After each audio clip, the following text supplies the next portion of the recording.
வணக்கங்க. இயேசுவின் நாமத்திலே உங்கள் அனைவரையும் மீண்டுமாய் தென்றல் நிகழ்ச்சிக்கு நாங்கள் குடும்பமாய் வரவேற்கிறோம். இன்னைக்கு ஒரு புது ஆளை நீங்க பார்க்கலாம். எஸ், நடுவில் உட்காந்துட்டு இருக்கிறாங்க என்னுடைய மூத்த மகள் கேரன் வந்திருக்கிறாங்க. We welcome you Karen. Last week அவங்கள மிஸ் பண்ணிட்டோம். ஒரு ஸ்கூல் ப்ரோக்ராம் இருந்ததுனால அவங்களால வர முடியல. பட் ஒரே ஒரு ஆசை தான் எங்களுக்கு, உயிருள்ளவரை உண்மையாய் குடும்பத்தோடு உயிருள்ளவருக்காக சேவை செய்யணும்ட்டு தான் இன்னைக்கு குடும்பமாய் நம்ம வந்திருக்கிறோம். Let's worship the almighty father. Amen. கர்த்தர் நல்லவராய் இருக்கிறார். கடந்த வாரத்தில் அவர் சிருஷ்டி கர்த்தராக வெளிப்பட்டிருக்கிறார். அந்த சிருஷ்டி கர்த்தரை நன்றி சொல்லி அவரை புகழ்ந்து மேன்மைப்படுத்தி கொஞ்ச நேரம் அப்படியே பாட்டு பாடி மகிமைப்படுத்தலாமா? வண்டர்ஃபுல். அவர் வானாதி வானங்கள் கொள்ளாதவர். ஆமென். The whole world cannot contain him. Yes. He's such a big God. Yes. அவர் நம் சிருஷ்டி கர்த்தர். ஆமென். வானாதி வானங்கள் கொள்ளாதவரே, வார்த்தையால் வர்ணிக்க கூடாதவரே, ஓயாமலும் புகழ் நான் பாடுவேன் என்றுமே என்றுமே என்றென்றுமே. வானாதி வானங்கள் கொள்ளாதவரே, வார்த்தையால் வர்ணிக்க கூடாதவரே, ஓயாமலும் புகழ் நான் பாடுவேன் என்றுமே என்றுமே என்றென்றுமே. ஹalleluya ஹalleluya. கரங்களை உயர்த்தி எல்லாரும் எங்களோடு கூட இணைந்து எஸ், லெட்ஸ் வர்ஷிப் ஹிம். ஹalleluya ஹalleluya. ஆமென் ஆமென் ஆமென். பரலோகம் இப்படிதான் இருக்கும்லப்பா. ஆமா. ஹalleluya ஆமென் என்று சொல்லி கர்த்தரை ஓயாமல் ஜனங்கள் புகழ்ந்து கொண்டே இருப்பார்கள். அவருடைய தூதர்கள், அவருடைய சேனை அவர் அல்லேலூயா என்று ஆர்ப்பரிக்கும் அந்த சத்தமே பயங்கரமா இருக்கும். பரலோகம் முழுவதும் அவருடைய பிரசன்னம் நிரம்பி இருக்கும். எனக்கு ரொம்ப ஆசை அந்த பரலோகத்துக்கு போய் அவர் முகத்தை பார்த்து அவரோடு கூட அந்த பிரசனத்துக்குள்ளவே இருக்கணும். ஏன்னா அந்த ஃபுல் க்ளோரி இது வரைக்கும் யாருமே பார்த்ததில்லை. அந்த ஃபுல் க்ளோரியை நீ பார்க்கணும்னா பரலோகத்துக்கு தான் போகணும். ஆமா. ஆமென். அங்க போய் கர்த்தரை நம்ம ஓயாம ஆராதிக்கணும்னா that should have a practice இங்க இல்லையா? ஆமா, சொல்ல போனா ஒரு ஸ்கூல் ப்ரோக்ராம்க்கே ரிஹர்சல் பிராக்டிஸ் அப்படின்னு எத்தனையோ பண்றோம்ல. ஆமா. பரலோக ராஜ்யத்துல போயிட்டு நம்ம சந்தோஷமா கர்த்தரை ஆராதிப்பதற்கு இங்கேயே நம்ம ஆராதிச்சு கர்த்தரை மகிமைப்படுத்திட்டா, அதுதான் சொல்லுவாங்க, ஆராதிக்கிறவனுக்கு 2 லைஃபா. அதாவது ஒரு தடவை அவுட் ஆனா கூட 2வது தடவை திரும்பி இன்னொரு சான்ஸ் கொடுக்கப்படும். அதாவது இங்க உயிருள்ள வரை இங்க அவரை துதிச்சுக்கிட்டே இருப்போம்.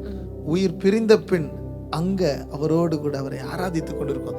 Just address will change. அதனால துதிக்கிறவங்க இங்கேயும் மகிமைப்படுத்துவாங்க, அங்கேயும் மகிமைப்படுத்துவாங்க. இன்றைக்கு நீங்க கர்த்தரை ஆராதிக்க ஆராதிக்க அந்த பரலோகமே உங்க பக்கமா திரும்புமா. பரலோகத்தின் கவனத்தை நீங்கள் ஈர்ப்பீர்கள். ஆமென். பல்லமா பரலோக கவனத்தை ஈர்க்க வேண்டுமே, அப்பாவும் கண்களில் கிருபை வேண்டுமே, எப்போதும் என் அருகே நீர் வேண்டுமே. நீர் வேண்டும் நீர் வேண்டும் நீர் வேண்டுமே. ஹalleluya ஹalleluya Jesus. ஹalleluya ஹalleluya. தேவ பிரசன்னம் ஆண்டவரே உம்மை பாடுகிற வீடுகளுக்குள்ள நபர்களுக்குள்ள இறங்கி நிரப்பட்ட ஆண்டவரே.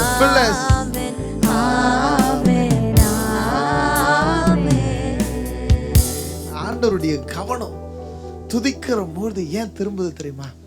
Can you say that? Why? நீ எதை கொடுத்தாலுமே அது ஏற்கனவே கர்த்தருடையது. வாவ், கரெக்டா சொன்னீங்க. நம்ம ஆண்டவருக்கு எது கொடுத்தாலும் அது ஏற்கனவே அவருடையது. ஆனா if there is one thing that we can give him, அது உங்களுடையது அப்படின்னா அவரை துதிக்கிற துதி மாத்திரம்தான். அதனாலதான் ஆண்டவருடைய கவனம் முழுவதுமாய் துதிக்கிறவர்கள் பக்கம் திரும்புகிறது. ஆமென். நீங்க கவனிச்சிங்களா? நாங்க இந்த பாடலை பாடும் பொழுது அப்பா உன் கண்களில் கிருபை வேண்டுமே அப்படின்னு சொல்லி நம்ம பாடினோம் இல்லையா? போன வாரம் ஆண்டவரை சிருஷ்டிகர்த்தரா நம்ம பார்த்தோம். சர்வ வல்லமை உள்ளவர், மகிமை நிறைந்தவர், he has all the power. அப்படி சர்வ வல்லமை உள்ள தேவனா நம்ம பார்த்தோம். ஆனா இன்னைக்கு நம்ம என்ன பார்க்க போறோம் தெரியுமா? அந்த சர்வ வல்லமை உள்ள தெய்வம் நம்முடைய, அதாவது என்னுடைய, உங்களுடைய தகப்பனா இருக்கிறார், அப்பாவா இருக்கிறார். ஆமா, ஆமென். அப்போ நம்ம ஒவ்வொருத்தருக்கும் அவர் தெய்வம் மாத்திரம் இல்ல, அதான் கர்த்தரை தெய்வமாய் கொண்டிருக்கிற ஜனங்கள் பாக்கியம் உள்ளவர்கள். அப்படின்னா அந்த தெய்வத்தை அப்பாவா கொண்டிருக்கிற ஜனங்கள் எவ்வளவு பெரிய பாக்கியம் உள்ளவர்கள். from the beginning this Bible says, என்ன தெரியுமா, உறவை தான் மையமாக வச்சிருக்கிறது. எஸ், அவர் கடவுள் சொல்லி அவரை பயங்கரமா அப்படி காமிச்சு அவரை தூரமா வைக்கல, அவரோடு கூட இருக்கிற அந்த உறவை மையமாக வச்சுதான் இந்த புஸ்தகத்துல இருந்து எல்லாமே காமிக்கப்படுகிறது. It's the relationship. இப்போ பாரு, எனக்கு இதுல சந்தோஷம் என்னன்னா, என் பிள்ளைங்க என்ன என்கிட்ட ரொம்ப கேரன் வந்து பாத்தீங்கன்னா அப்பா அப்படின்னும் போது பாப்பா வந்து என்ன பண்ணுவா, ஓடி வந்து இப்போ எல்லாரும் முன்னாடி அவங்க கிட்ட ஒண்ணு, நீ அப்பா செல்லமா அம்மா செல்லமான்னு கேட்டா என்ன சொல்லுவாங்க? அவங்க ரெண்டு பேரும் உன்னை விட்டு கொடுக்க கூடாதுன்னு சொல்லுவாங்க. அப்பா அம்மா செல்லம். என்னம்மா சொல்லுவீங்க? நீங்க என்ன சொல்லுவீங்க? அப்பா செல்லமா அம்மா செல்லமா? ரெண்டு பேர் செல்லம் தான் சொல்வேன். சேஃபா ப்ளே பண்றாங்க பிள்ளைங்க. உனக்கு என்னன்யா? ரெண்டு பேரும் தான். நீங்க? ஆனா கேரனுக்கு ஏதாவது ஒண்ணுன்னா டாடின்னு ஓடி வந்துருவான். ஆமா ஆமா, அது பெண் பிள்ளைகளுக்கே உண்டான ஒரு பாண்டிங் வித் த ஃபாதர் சொல்லுவாங்கல்ல. ஸோ ஜென்ரலாகவே நம்ம வீடுகளில் ஆண் பிள்ளைகள் இருந்தால் அம்மா கூட ரொம்ப அட்டாச்சாக இருப்பாங்க, பெண் பிள்ளைகள் அப்பாவோட ரொம்ப அட்டாச்சாக இருப்பாங்கன்னு சொல்லுவாங்க. பட் நாம் ஆராதிக்கிற தேவன் நமக்கு அப்பாவாக இருக்கிறார். எப்படி தெரியுமாங்க? எங்கள் ஐயா சொன்னார்ல, ரிலேஷன்ஷிப். கிறிஸ்டியானிட்டியே, ஒரு கிறிஸ்தவம் அப்படின்னு சொன்னாலே அது ஒரு மதம் அல்ல, அது ஒரு ரிலேஷன்ஷிப், அது ஒரு உறவு, நம் தெய்வத்தோடு இருக்கிற உறவு. இன்றைக்கு நீங்க நம் ஆண்டவராகிய தெய்வத்தை பார்த்து, ஆண்டவரை கர்த்தரை பார்த்து தைரியமா அப்பான்னு கூப்பிடுகிற பாக்கியத்தை நாம் பெற்றிருக்கோம். அப்படி கூப்பிட முடியுமா? கண்டிப்பா கூப்பிட முடியும். வா, உங்களுக்கு ஒரு வாய்ப்பு. அப்பான்னு கூப்பிட்டு தான் பாருங்களேன். You will feel you are so close to a person and you will get the confidence. அவர் உங்களை பிள்ளைகளாகும்படியாக தான் அதிகாரத்தையே கொடுத்திருக்கிறார். வசனம் சொல்லுது, you are son and daughter of the heavenly father, almighty father. சர்வ வல்லமை உள்ளவருடைய பிள்ளைங்கப்பா. நம்ம அப்பான்னு கூப்பிட்டா தான் பார்க்கலாமே. கூப்பிடுங்களேன், பாடியே கூப்பிடலாமே. பாடலாமா? அப்பான்னு சொல்லி கர்த்தரை பாடலாமா? ஃபர்ஸ்ட் லைன் கேரன் அழகா பாடட்டும். பாடுங்களேன் கேரன். அப்பா அப்பா மகன் நான், உம் மகள் நான். அப்பா அப்பா மகன் நான், உம் மகள் நான். உம் கண்ணின் மடிதானே அப்பா நான், கண்ணின் மணிதானே அப்பா. உம் கண்ணின் மணிதானே அப்பா நான், கண்ணின் மணிதானே அப்பா. அப்பான்னு கூப்பிடும் போதே எப்படி மனசு எவ்வளோ ஒரு சந்தோஷம் இல்லையா? இன்றைக்கு நீங்க இப்போ ஃபார் எக்ஸாம்பிள் நான் ஆண்டவர் அப்பான்னு சொல்றேன்னா, என் பிள்ளைங்களுக்கு யாரு நான் கேட்கலாமே? கர்த்தர். Okay, God is my father. அப்போ உங்களுக்கு தாத்தாவா? அப்படியா கூப்பிடுறீங்க? இல்லையே, ஆக்சுவலா நம்ம உறவுகள், இப்ப இருக்கிற உறவுகளை பார்த்து நம்ம சொல்லும் பொழுது, உன்னுடைய அப்பாவை, சார்லி அப்பாவை சைரஸ் வந்து தாத்தான்னு கூப்பிடுவாங்க. தங்கம் அப்பாவை, என்னுடைய அப்பாவை பிள்ளைங்க எப்படி கூப்பிடுறாங்க? தாத்தான்னு கூப்பிடுறாங்க. ஆனா ஆண்டவர் நமக்கு எப்படி இருக்கிறாருன்னா, எல்லாரையுமே பிள்ளைகளா ஏற்றுக்கொண்டு இருக்கு. எல்லாருமே irrespective of generations. எந்த ஒரு தலைமுறை இல்ல, எல்லாருக்குமே அவர் அப்பா. இப்ப எங்களுக்கு அப்பானால எங்க பிள்ளைங்களுக்கு தாத்தா அப்படின்னு கிடையாது. ஏன் இப்படி சொல்றோம் அப்படின்னா, வேதத்துல அழகான ஒரு வசனம் இருக்கிறது.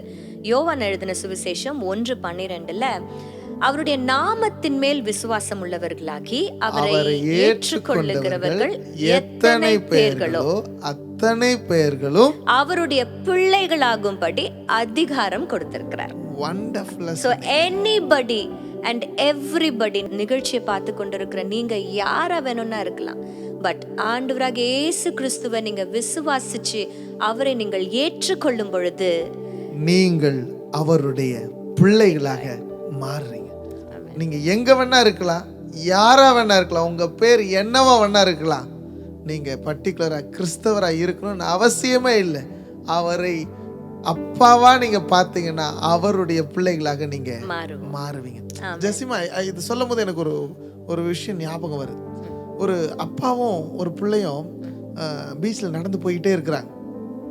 அப்போ நடந்து போயிட்டே இருக்கும் பொழுது ஃபஸ்ட்டு இந்த பாப்பாவோட ஸ்டெப்ஸ் மட்டும் காலில் கொஞ்சம் தூரம் இருக்குது.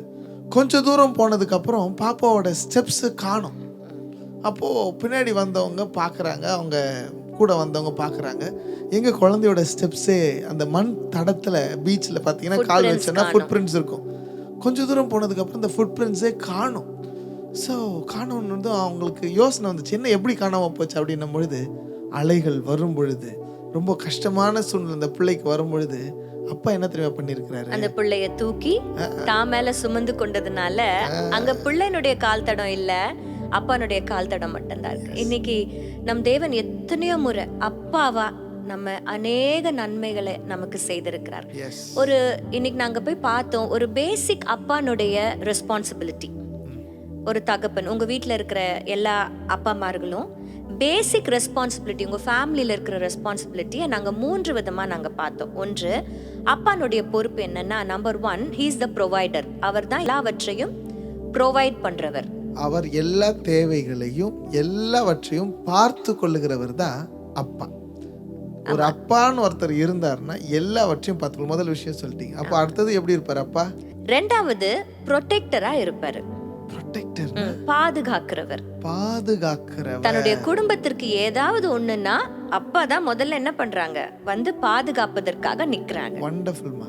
ஒரு பிரச்சனை அப்படின்னாலே முதல்ல அப்பா தான் முன்னாடி வந்து ஒரு ஷீல்ட போல இருப்பார். Father is like a shield. பாதுகாப்பு அப்பா தான்.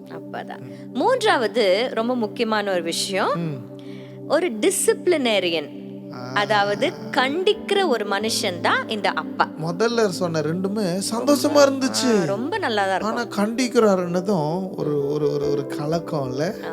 இன்னைக்கு நாங்க வரதுக்கு முன்னாடி நான் சைரஸ் கிட்ட கேட்டேன், மம்மியும் டாடியும் உன்னை திட்டினா உனக்கு பிடிக்குமா அப்படின்னு கேட்டேன். ஃபர்ஸ்ட் எடுத்த உடனே ஒரு செகண்ட் கூட வெயிட் பண்ணல, he said no, பிடிக்காது. என்ன கண்டிக்கும் பொழுது அவர்கள் வாழ்க்கையில மாற்றங்கள் ஏற்படணுன்ற எண்ணத்தோடு கூட தான் பெற்றோர்கள் சொல்லுகிறார்கள். அதை வந்து ரெஸ்பான்ஸ் அவர் வந்து அப்படி சொல்றாரு. சரி, ஆண்டவர் அப்பாவா நமக்கு இருக்கிறார். இப்போ நம்முடைய அப்பாவா ஆண்டவரை நம்ம பார்க்க ஆரம்பிக்கணும். இப்படி நீங்க பார்க்க ஆரம்பிச்சீங்கன்னா அவர் யார் என்பதும் உங்களுக்கு தெரியும், நீங்க யார் என்பதும் உங்களுக்கு நல்லாவே புரியும். அப்பாவா நீங்க பாத்தீங்கன்னா முதல்ல நம்ம என்ன சொன்னோம் Jezima? He is the provider. ஆமா, அவர் நம் தேவைகளை சந்திக்கிறவர். இன்றைக்கும் ஒரு தகப்பனா, ஒரு தெய்வமா நம்மளுடைய எல்லா தேவைகளையும் அவர் சந்திக்கிறவரா இருக்கிறார். அதற்கு தான் அவருக்கு ஒரு பேர் உண்டு. உங்களுக்கு தெரியுமா God the providerக்கு என்ன பேருன்னு உங்களுக்கு தெரியுமா? யெகோவா ஈரே. யெகோவா ஈரே. யெகோவா ஈரேனா தேவைகளை சந்திப்பவர். He is the God who provides. அந்த ஈரே அப்படிங்கிற வார்த்தைனா to see. என்னன்னா நம்முடைய தேவைகள் என்ன அப்படின்ட்டு முதல்லயே அவர் பார்க்கறாராம். He knows எல்லாமே. ஒரு பிள்ளைக்கு என்னெல்லாம் தேவை என்பதை தகப்பனுக்கு நல்லா தெரியும். இந்த கெனா இருக்கிறான் பாரு, 3வது ஆளு, அவர் வந்து கேரனுக்கு லேப்டாப் வாங்கி கொடுத்துட்டீங்க, எனக்கும் வாங்கி கொடுங்க அப்படின்னு சொன்னார். எப்போ தெரியுமா சொன்னார்? 4வது படிக்கும் போதே சொன்னார். அப்போ அவனுக்கு என்ன தேவை என்பதை நாங்கள் அறிந்திருக்கிறோம். ஸோ அப்போ அவனுக்கு நான் புரிய வச்சேன், கெனா, இட் இஸ் a நீட். உனக்கு ஒரு தேவை இருக்கிறது, ஆனால் அது இப்போ கிடையாது. உனக்கு ஏற்ற நேரம் வரும்பொழுது உனக்கு அது தேவைன்றது இந்த தகப்பனுக்கு தெரிஞ்சு அவனுக்கு வந்து கற்றுக் கொடுத்து சொல்லி கொடுத்து. ஸோ எனக்கே இவ்வளோ இருக்கும் பொழுது பரம தகப்பன் உன் தேவைகள் எல்லாவற்றையும் அவர் அறிந்திருக்கிறார். God knows you. உன்னுடைய தேவைகள் எல்லாவற்றையும் ஆண்டவர் என்ன பண்றாரு? தெரிஞ்சு வச்சிருக்கார். He doesn't only see but he will provide. Perfect. அவர் நம்ம தேவைகளை சந்திக்கிறவர். ஏன்னா அவர் உன்னுடைய அப்பா. ஆமென். அவர் தேவைகளை சந்திப்பதனால நீங்கள் எதிர்பார்க்கிற அந்த தேவைகளுக்கு மேல பூர்த்தி செய்ய அவர் வல்லவர். நாம் நினைப்பதற்கும் வேண்டுவதற்கும் மிகவும் அதிகமாய் நம்மள கிரியை செய்கிற வல்லமை அவரிடத்துல இருக்கிறது. ஆமென். என் எதிர்பார்ப்புக்கு மேலாக செய்பவரே, என் ஜெபங்கள் அனைத்திற்கும் பதில் தருவீரே. என் எதிர்பார்ப்புக்கு மேலாக செய்பவரே, என் ஜெபங்கள் அனைத்திற்கும் பதில் தருவீரே.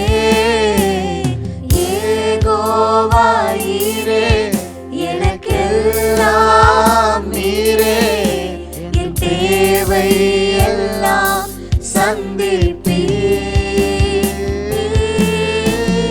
யெகோவா ஈரே, எனக்கெல்லாம் நீரே, என் தேவை எல்லாம் சந்திப்பீர்.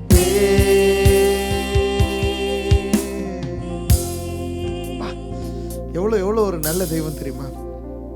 நீங்க நம்பணும் அவர் உன்னுடைய தகப்பன் என்பதை. ரெண்டாவது நான் சொல்றேன் பாருங்க, ரொம்ப முக்கியமான ஒரு விஷயம் என்னன்னா, அவர் நீங்க கேட்கும் போது சின்னதா எதுவா கேட்டுருவீங்க.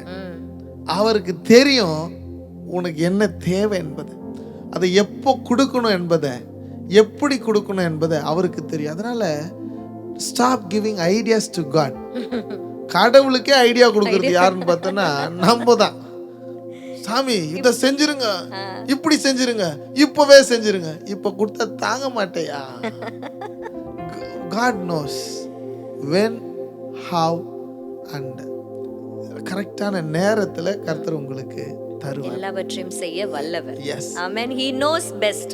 நம்மளை விட நம்மளை படைச்ச கர்த்தருக்கு நம்மளை பத்தி என்ன வேணுங்கிறது எல்லாவற்றையும் அவர் அறிந்திருக்கிறார். வசனம் என்ன சொல்றது? எனக்கான யாவையும் கர்த்தர் செய்து முடிக்கிறவர். கம்ப்ளீட்டா செய்து முடிச்சிருவார். I trust in that. அதனால எப்பயுமே என்ன சொல்றேன், நீங்க என்னுடைய அப்பா, நான் நம்புறேன். நீங்க என்னுடைய அப்பா, நான் நம்புறேன். எனக்கானவைகளை கர்த்தர் செய்வார். ஆமென். அப்ப ரெண்டாவது என்ன சொன்னோம்மா? He is the father who protects us. இல்ல, நம்மளை பாதுகாக்கிற தேவனா இருக்கிறார். இன்றைக்கும் பாதுகாப்பு இல்லைன்னா, நம்மளுக்கு அந்த அந்த ப்ரொடெக்ஷன் இல்லைன்னா நம்ம இன்னைக்கு உயிரோடவே இல்லை. God is our shield. God is our shadow. இல்லையா? சங்கீதம் 91 அழகா நம்ம பாக்குறோம்ல, உன்னதமானவருடைய மறைவில் இருக்கிறவன் சர்வ வல்லவருடைய நிழலில் தங்குவான். ஆமென். அவருடைய நிழலில் வைத்து கர்த்தர் நம்மளை பாதுகாக்கிற தகப்பனா இருக்கிறார். ஒரு கோழி என்ன பண்ணும், தன் குஞ்சுகளுக்கு ஏதாவது ஒரு பிரச்சனைனா கட கட கடன்னு தன் சிறகுகளை விரிச்சு அழகா மறைச்சு கொள்றது போலதான் நம் தகப்பன் நம்மளை பாதுகாக்கிற தேவனா இருக்கிறார். இஸ்ரவேல் ஜனங்க கானானுக்கு போகணும்னு சொல்லி அவர்கள் கூக்குரலை கேட்கவே கேட்டு அவர்களுடைய கண்ணீரை நான் கண்டு நான் இறங்கினேன். அவர்களை நான் கானானுக்கு போய் சேர்ப்பேன்னு வாக்கு கொடுத்துட்டு அவர்களோடு கூட இறங்கும்படியாக வந்துட்டார். ஆனால் இஸ்ரவேல் ஜனங்களுக்கு என்னமோ பார்த்தீங்கன்னா பயங்கர நெருக்கம். செங்கடல் ரெண்டாய் பிரிந்து விட்டது. ஒரு பக்கம் யார் இருக்கிறா? எகிப்து ராணுவம் துரத்துக்கிட்டே வருது ஒரு பக்கம், மறுபக்கத்துல செங்கடல் தடையா நிக்குது. இப்படி பல நெருக்கங்கள் மத்தியில் அவங்க இருந்தப்போ ஆண்டவர் இறங்கி வந்தார். மேக ஸ்தம்பமாக, அக்னி ஸ்தம்பமாக அவர் இறங்கி வந்து பாதுகாக்கிற தேவனாய் இருந்தார். He was the God who protected them throughout the journey.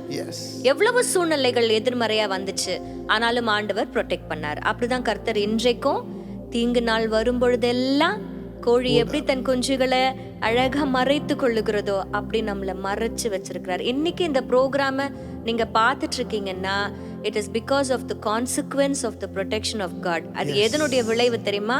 இன்னைக்கு நீங்க ஜீவனோட இருப்பதே தேவனுடைய பாதுகாப்பு நிழலுக்குள்ள நம்ம வந்ததுனால தான். இது சொல்லும்போது ஜெசிமா அடிக்கடி அம்மா சொல்லுவாங்க வீட்டுல, எப்படி இவ்வளோ பிரச்சனைகள்ல நீங்க பாதுகாக்கப்பட்டீங்கன்னு அம்மா கேட்கும் பொழுது என்ன தெரியுமா சொல்லுவாங்க? அல்லேலூயா பாடி பாடி அலைகளை நான் தாண்டி வந்திருக்கிறேன். ஆமென். இன்னைக்கு கர்த்தர் நம்மள கூடார மறைவுல வச்சிருக்கிறார். அநேக சூழ்நிலைகள் வரும் பொழுது இன்னைக்கு அதுக்கு பதிலா நம்ம என்ன கொடுக்க போறோம் அவருக்கு? What are you going to give him back? வசனம் சொல்லுகிறது, ஆனந்த பலிகளை இட்டு கர்த்தரை பாடி அவரை கீர்த்தனம் பண்ணுவேன். இது யார் சொல்றது? நம்ம தாவீது ராஜா சொல்றாரு. ஏன்னா தாவீது அவ்வளவு சத்ருக்களால சூழப்பட்ட நிலைமையில God was his only protection. Yes. The father was the only protection. இந்த வசனத்தை வாசிக்கும் போது எனக்கு ஞாபகம் வரும் ஜெசிமா, பாடுகள் வந்தாலே பாடிடு அப்படின்றது தான் சொல்லுவேன் நான். கர்த்தர் நம்மளை பாதுகாக்கிற தகப்பனா இருக்கிறார். ஆமென். தீங்கு நாளில் என்னை கூடார மறைவில் ஒளித்தென்னை பாதுகாத்து கண்மலை மேல் நிறுத்தினீர். தீங்கு நாளில் என்னை கூடார மறைவில் ஒளித்தென்னை பாதுகாத்து கண்மலை மேல் நிறுத்தினீர். ஆனந்த பலிகளை செலுத்தி கர்த்தரை நான் பாடிடுவேன். ஆனந்த பலிகளை செலுத்தி கர்த்தரை நான் பாடிடுவேன். எனக்கு யாவும் செய்து முடிக்கும் அன்பை நான் துதித்திடுவேன். எனக்கு யாவும் செய்து முடிக்கும் அன்பை நான் துதித்திடுவேன். அன்பில் மூழ்கனோ உம் நிழலில் மறையனோ. உங்க அன்பில் மூழ்கனோ சந்தோஷமா நிழலில் மறையனோ. உங்க அன்பில் மூழ்கனோ உங்க நிழலில் மறையனோ. உங்க அன்பில் மூழ்கனோ உங்க நிழலில் மறையனோ. அவருடைய கரம் நம்மோடு கூட எப்பயுமே இருக்கும் ஜெசிமா. கரம் இருக்குதுன்னா அவர் நம்மோட கூடவே இருக்கிறாருன்னு தான் அர்த்தம். when God is with us நம்ம பாதுகாக்கப்படுவோம். எந்த சூழ்நிலையா இருக்கட்டும், என்னால சொல்ல முடியும், we are traveling to places. Yes, அவருடைய கரம் தான் எங்களை பாதுகாத்து இருக்கிறது. இரவும் பகலும் நீ தூங்கும் பொழுது அவர் விழித்து கொண்டிருக்கிறார். ஆமென். நீ ரிலாக்ஸ்டா இருக்கும் பொழுது அவர் உன் மீது கண்ணோக்கமாய் இருக்கிறார். Amen. He is working at the background all the time. Amen. நான் தான் யூஷுவலா சொல்லுவோம், ஒரு ப்ரோக்ராம் போட்டா பிஹைண்ட் த சீன்ஸ் அப்படின்னு. இப்போ இந்த ப்ரோக்ராம்லயே நிறைய பேர் பிஹைண்ட் த சீன்ஸ் ஒர்க் பண்ணிட்டு இருக்காங்க. கேமராக்கு பின்னாடி, லைட்ஸ்க்கு பின்னாடி. ஆமா. அந்த மாதிரி நம்ம இன்றைக்கு நல்லா இருக்கிறோம், பாதுகாப்பா இருக்கிறோம்னா God is working behind the scenes. நமக்கு அது தெரியாது. ஆனா ஆண்டவர் உனக்காகவே பாதுகாவலராக அவருடைய பலத்த கரம் உன்னை பாதுகாத்து கொண்டு இருக்கிறது. மூன்றாவது ஒரு முக்கியமான விஷயம், நம்ம பிள்ளைங்களுக்கெல்லாம் பிடிக்காத விஷயம், நமக்கும் பிடிக்காத விஷயம், the father is a disciplinarian. ஆமால, அப்பா ரொம்ப கண்டித்து உணர்த்தி சொல்லுவார். அப்ப தகப்பன் எப்படி இருக்குன்னு பைபிள் சொல்லி தெரியுமா? பிரம்பை கையாளாதவன் தகப்பனை இருக்கவே முடியாது. பிரம்பு அப்படின்னு சொல்லும்போது நீங்களாம் குச்சின்னு தானே நினச்சிக்குவீங்க. அது வந்து ஒரு ஃப்ளூட் மாதிரி ஒரு ஹோல் உள்ள ஒரு ஸ்டிக்கா ஜெசிமா. அந்த ஸ்டிக் உள்ள என்ன இருக்கும்னா ரோல்ஸ் இருக்குமா, ஸ்க்ரோல்ஸ். அந்த ஸ்க்ரோல் தான் வார்த்தை இருக்குமா. அந்த பிரம்புக்குள்ள அந்த ஸ்க்ரோல்ஸ் இருக்கும். ஒன்று அடிக்கவும் செய்யும், இன்னொன்று கற்றுக் கொடுக்கறது அதுக்குள்ள தான் இருக்குதான். சரி, இது சொல்லும் பொழுது எனக்கு இன்னொரு கதையின் ஞாபகம் வருது. ஏசப்பா மடியில ஒரு ஆட்டுக்குட்டி இருக்கிற மாதிரி ஒரு படத்தை பார்த்துருக்கு. நம்ம எல்லா இடத்துலயும் நம்ம பார்த்துருக்கிறோமே, அழகா இருக்கும் அந்த ஆட்டுக்குட்டி. அப்போ ஒரு பிள்ளை வந்து என்கிட்ட கேட்டுச்சு, அங்கிள் அந்த ஆட்டுக்குட்டி போல நான் மாறணும் அப்படின்னு என்னை வந்து கேட்டுச்சு. நான் சொன்னேன், வேணாம் பாப்பா, அந்த ஆட்டுக்குட்டியா நீ வேண்டாம் அப்படின்னு. அந்த பிள்ளை ரொம்ப ஆச்சரியமா, நான் ஆட்டுக்குட்டியா, அந்த ஆட்டுக்குட்டியா தான் நான் மாறினேன், அப்பா மடியில் ஏசப்பா மடியில் நான் மாறணும் அப்படின்னு சொன்னேன். அப்போ நான் சொன்னேன், ஏசப்பா கிட்ட, அதாவது அவர் கையில் வந்து ஒரு கோலும் ஒரு தடியும் இருக்கிற மாதிரி ஒரு காமிச்சிருக்காங்க. அப்போ கோல்னா என்ன, தடினா என்ன Jezima? the rod and thy staff அப்படின்னு இங்கிலீஷ்ல நம்ம பார்க்கறோம்ல, கோலும் தடியும். அந்த கோல் அப்படிங்கிறது அந்த மேய்ப்பன் கையில இருக்கும். அது இலைகளை பறிச்சு ஆட்டுக்குட்டிகளுக்கு கொடுக்கும் இல்லையா? ஆனா அந்த தடி இருக்கு பாத்தீங்களா, அது வந்து எதுக்குன்னா, ஏதாவது சேட்டை பண்ணுச்சுன்னா கரெக்டா சொன்னீங்க, ஒரு போடு போடுறதுக்கு தான். இந்த குட்டி ஆடு என்ன பண்ணுச்சா, எல்லா ஆடுங்க கூடவே இருக்காதான். எல்லா ஆடும் ஒரு பக்கம் இருக்கும், இந்த ஊர் ஆடு மட்டும் ஏதாவது ஒரு பக்கம் ஓடி ஓடி ஓடி ஓடி சொன்ன பேச்சே கேட்காதான். மெய்ப்பெண் முன்னாடி போவாரு, மெய்ப்பெண்ணுக்கு பின்னாடி தான் ஆடுகள் போனோம். ஆனால் அந்த குட்டி ஆடு என்ன பண்ணிச்சா, மெய்ப்பெண் பின்னாடி போகாதான், தன்னுடைய ஐடியா பிரகாரம் தன்னுடைய வழி பிரகாரம் ஓடணும் ஓடிச்சு. ஒரு நாள் சொல்லி சொல்லி பார்த்தாரு, கேட்கல. ஒரு தட்டு தட்டி காலில் ஒரு தட்டு தட்டி அதுக்கு ஒரு கட்டு போட்டு என்ன பண்ணிட்டாரா, இனிமேல் நடக்கவே முடியாது உனக்கு, அதனால என்ன பண்ண, என் மடியிலேயே உட்காந்து மிச்ச ஆடுகளை பாரு எப்படிலாம் அந்த ஆடுகள் நான் சொல்றது கேட்கணும் மடியிலேயே வச்சுக்கினாராம். அப்போதான் அந்த பாப்பாக்கு சொன்னேன், நீ அடி வாங்காம நல்ல பிள்ளையா செல்ல பிள்ளையா இருக்குன்னா இந்த ஆடோடவே இருந்துக்கும், மடியில உட்கார நினைச்சுன்னா அடி வாங்கிட்டு தான் மடியில வரணும். நம் தகப்பனாகிய கர்த்தர் நம்மளை கண்டிக்கிற தேவனா இருக்கிறார். இந்த விஷயம் மட்டும் யாருக்குமே பிடிக்க மாட்டேங்குது. கர்த்தர் ரொம்ப அன்புள்ளவர், அவர் இரக்கம் உள்ளவர், அவர் பயங்கர உருக்கம் உள்ளவர். ஆமா ஆமா, அதுல எந்த மாற்றமும் இல்ல, மாற்று கருத்தே கிடையாது. அவர் மனதுருக்கம் இல்லன்னா இன்னைக்கு நம்ம இல்ல, அவருடைய கிருபை இல்லன்னா இன்னைக்கு நம்ம இல்ல. ஆனாலும் தகப்பனா இருக்கிறார் அப்படின்னா அவர் கண்டித்து உணர்த்துகிறவராகவும் நம்ம அவரை பார்க்கணும். வேதத்துல நிறைய வசனங்கள் அதற்கு மேட்ச் பண்ற மாதிரி இருக்குப்பா. அதுல ரொம்ப முக்கியமான ஒரு வசனம் பாத்தீங்கன்னா யோபு எவ்வளவு கஷ்டம். உண்மையிலே he was a very good man. ஆனா அவருடைய இந்த சோதனையில அவர் சொல்றாரு, தேவன் தண்டிக்கிற மனுஷன் பாக்கியவான். தேவன் தண்டிக்கிற மனுஷன் பாக்கியவான். அப்ப என்னன்னா ஆண்டவருடைய நம்முடைய நன்மைக்காக தான் இருக்கும். நம்ம கர்த்தர் நம்மளுக்கு ஒண்ணு சொல்றாருன்னு சொன்னா, நம்மளுக்கு இந்த வழி வேண்டான்னு சொல்றாருன்னா, அவர் எது செஞ்சாலும் எது சொன்னாலும் உங்களுடைய நன்மைக்காக தான் இருக்கு. ஏன்னா நீங்க அப்பாவுடைய பிள்ளைங்கப்பா. ஸோ அவருக்கு தெரியும் இந்த பிள்ளைக்கு என்ன வேணும்.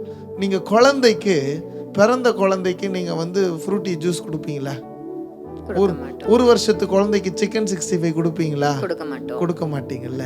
அந்த குழந்தைக்கு என்ன தேவையோ அதுதான் ஒரு தாயா ஒரு தகப்பனை நீங்க கொடுக்கும் பொழுது என் தேவன் உங்களை கண்டித்து என்ன செய்யணுமோ அதை செய்யறதுக்கு உண்டான காரியங்களை உங்களுக்கு வார்த்தையின் மூலமாக கண்டித்து பேசுவார். நம்ம பேசும் பொழுதே உங்களுக்கு சம்டைம்ஸ் குத்துற மாதிரி இருக்கும், வலிக்கிற மாதிரி இருக்கும். ஆண்டவர் உங்க வாழ்க்கையை மாற்றுவதற்காக தான், சீர்திருத்துவதற்காக தான் இந்த கண்டனைகள் எல்லாம். இந்த எப்படி சொல்றது ஜெசிமா, ஒரு கண்டிப்புகள் எல்லாம் கர்த்தர் நம்மளை சீர்திருத்தும்படியாக தான் ஒரு சில கண்டிப்புகளை அனுமதிக்கிறார். அது நம் நல்லதுக்காக தான்.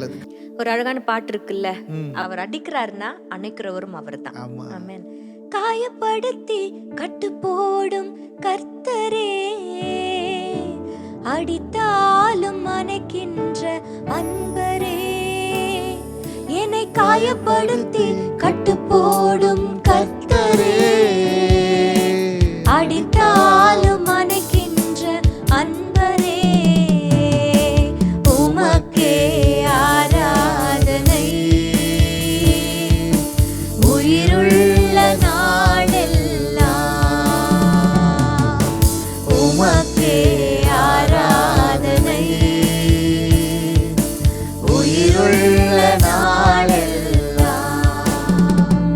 நம் ஆண்டவராகிய கர்த்தர் நம்முடைய அப்பா எப்படிப்பட்ட அப்பாவா இருக்கிறாரு? நம்மளுடைய ப்ரொவைடரா, தேவைகளை சந்திப்பவரா, நம்மளுடைய ப்ரொடெக்டரா, நம்மளை பாதுகாப்பவராக, நம்ம ஒரு டிசிப்ளினேரியனா, நம்மளை கண்டித்து உணர்த்துகிறவரா இருக்கிறார். அந்த அப்பா உங்களை நிச்சயம் அவருடைய பிள்ளைகளாக நீங்க இருக்கும் பொழுது நீங்க வழி விலகியே போக மாட்டீங்க. கர்த்தரால் ஆசீர்வதிக்கப்பட்ட பிள்ளைகளாக நீங்க இருப்பீங்க. We want to pray for you Lord. என் ஜனங்களை மனதார மனநிறைவோடு கூட உங்க பிள்ளைகளாக இருக்கும்படியாக நீங்க ஆசீர்வதிச்சிருக்கிறீங்க, அதிகாரத்தையும் கொடுத்திருக்கிறீங்க. இந்த நிறைவை அவங்க கொண்டாட, அந்த அறிவை அவர்கள் பெற்றுக்கொள்ள, நாங்கள் பிள்ளைகள் என்ற அறிவை பெற்றுக்கொள்ள உதவி செய்யுங்கப்பா. உங்களுடைய நாமத்தில் இந்த நிகழ்ச்சியை பார்க்கிற ஒவ்வொரு குடும்பத்தையும் மனதார மனநிறைவோடு கூட நாங்கள் வாழ்த்தி ஆசீர்வதிக்கிறோம். உம்முடைய சமாதானம், உம்முடைய தயவு, உம்முடைய ஆசீர்வாதம் பிள்ளைகளோடு கூட இருக்கட்டும். இந்த வாரம் முழுவதும் நன்மைகளை அவர்கள் பெற்றுக்கொள்வார்களாக. தீமைக்கு விலக்கி கொள்ளுங்க, தீங்கு துக்கப்படுத்தாதபடி அவர்களை ஆசீர்வதிங்க. உம்முடைய கரம் அவர்களோடு கூட இருக்கட்டும். இயேசுவின் நாமத்தில் பிதாவே, ஆமென். God bless you. வானத்து நட்சத்திரம் எல்லாம் பெயர வச்சு எங்கேயோ வைத்தே,